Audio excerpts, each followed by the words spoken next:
Welcome back, everybody. We're going to dive into some true crime stories making headlines. They're full of twists and turns. It really is amazing to see how these cases just keep on developing and Oh. and keep raising all these questions about truth and justice and even sometimes what it even means to be human, you know? Okay, so let's get started with the Carly Russell case. You remember she vanished after that 911 call about a toddler. Right, that frantic call, missing woman, and then poof, she reappears. Yeah, 2 days later with the tale of abduction, and of course it just gripped the nation. Yeah. And now, Well, now her lawyer has come out with a statement, and it really just turns everything on its head, saying she made the whole thing up. no kidnapping, no toddler, no captors. No, it was all a hoax. And her boyfriend, too. He's taken to social media, calling her actions disgusting even. So the personal fallout, I mean, that's just beginning, it seems like. Yeah, definitely. But beyond all that personal drama, I mean, this brings up some serious legal questions, right? Absolutely. I mean, triggering that massive search and rescue involving law enforcement, tugging at everyone's heartstrings, you know. Right. Police chief has said that charges are possible, but ultimately it's up to the district attorney. So it really hinges on whether they can prove that that her actions really caused harm or wasted all those resources. It'll be really interesting to see how this unfolds. Okay. Let's move on to a case that's been shrouded in mystery, really from the start, the Idaho student murders. The suspect, Brian Koberger, he had to give an alibi, and everyone was waiting to hear what it was going to be. Yeah.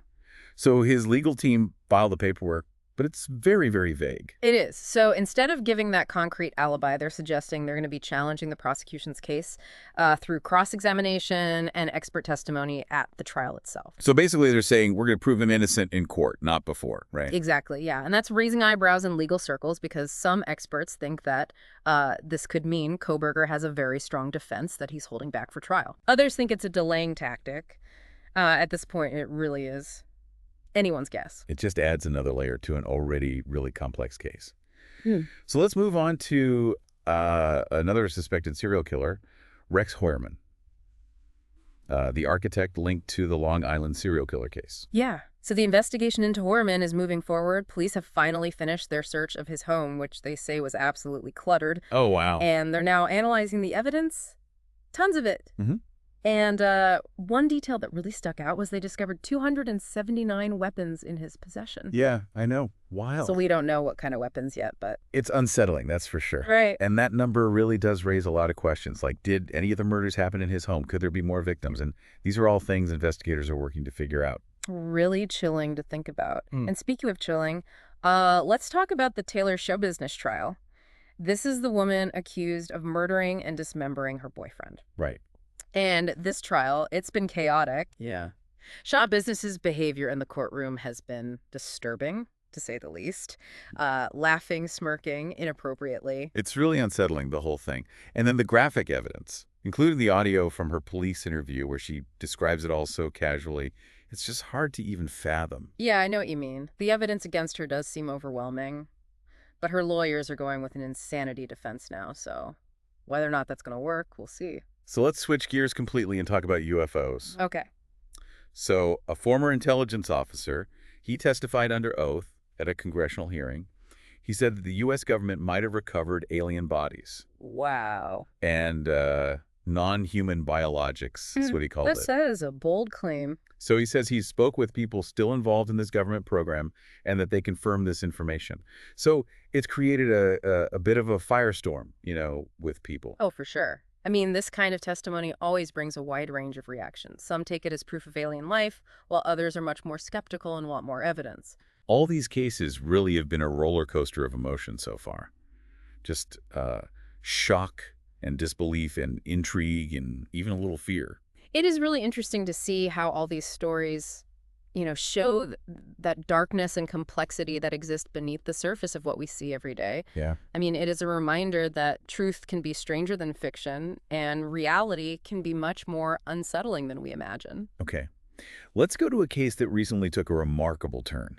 The disappearance of Alicia Navarro. Remember, she vanished without a trace 4 years ago in Arizona. She was just 14. Oh, right. And she left a note saying that she'd run away. Yeah, her family, they had no idea where she was or if she was even alive. And then she walks into a police station in Montana, asks to be taken off the missing children's list. Really? Can you believe that? Wow, what a turn of events. So it sounds like she's physically healthy and okay, but still so many questions. How did she end up in Montana? Who was she with during those 4 years? It's just an incredible mystery, and thankfully a happy ending. Police are saying she left of her own free will and wasn't harmed. She's asking for privacy now, and understandably so. Of course. It's got to be just a whirlwind of emotions for her and her family. I mean, going from years of not knowing to this incredible relief, it really makes you think that miracles do happen sometimes. Yeah. And it's interesting, this case and the Carly Russell case, I mean, they're very different outcomes, but they both they touch on this idea of deception and what motivates people to do that. Why would someone create these elaborate stories, risk so much? Right. That's the question that psychologists and criminologists, they're always grappling with that. In some cases, it could be attention seeking, wanting to escape a bad situation, maybe even trying to get sympathy or control. But a lot of times it's more complicated than that, right? It's rooted in their personal psychology, their experiences. Yeah. And it's a good reminder that there's always more to this story, right? Behind every headline, there's a person with their own struggles and motivations. Absolutely. And it's important to approach these cases with empathy and understanding, even if we don't agree with their actions. So we've covered a lot today. I mean, alleged serial killers, courtroom drama, missing persons. We even talked about aliens. It's been quite a ride. It really has. What strikes me is just how diverse these cases are and how they show us all these different parts of human nature, parts of the justice system. We saw the meticulous investigation of physical evidence with Hoyerman, the complex legal strategy in Kohberger's case, and then the ethical problems from that Carly Russell hoax. And then the Alicia Navarro case shows us that even the most confusing disappearances can have these happy endings. Yeah, definitely. What stands out to you from all these updates? Is it the legal stuff in the Kohberger case? Or that chilling evidence against Hoyerman? Or maybe what's going on in Carly Russell's mind? For me, it's the contrast, the darkness, and then the light. You see the worst of humanity in the Long Island serial killings. But then you're reminded about the strength of the human spirit and the hope in stories like Alicia Navarro coming home. Yeah, I mean, even when things are tragic and uncertain, there's always the potential for healing and redemption.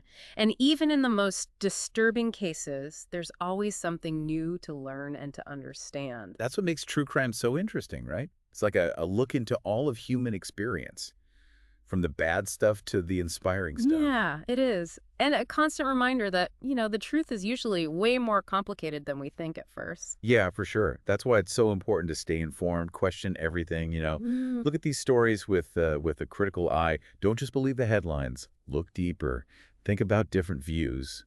And then, come to your own conclusions. I agree completely. And I think that's what we're trying to do here on the show, right? We're not just saying what's in the news. We want to give you the background, the insights, the things you need to really think about these issues. And hopefully, start some interesting conversations too. Definitely. As you keep following these cases and really all the news, just remember to stay curious, ask questions, and never underestimate just thinking things through. It's like we always say, the world of true crime, it's never boring. There's always a new mystery, a new twist to figure out. And it reminds us that real life can be stranger than anything made up. Absolutely. So until next time, everybody, keep those detective hats on. We'll see you back here for another deep dive into the best stories out there. Sounds good. Happy sleuthing, everyone.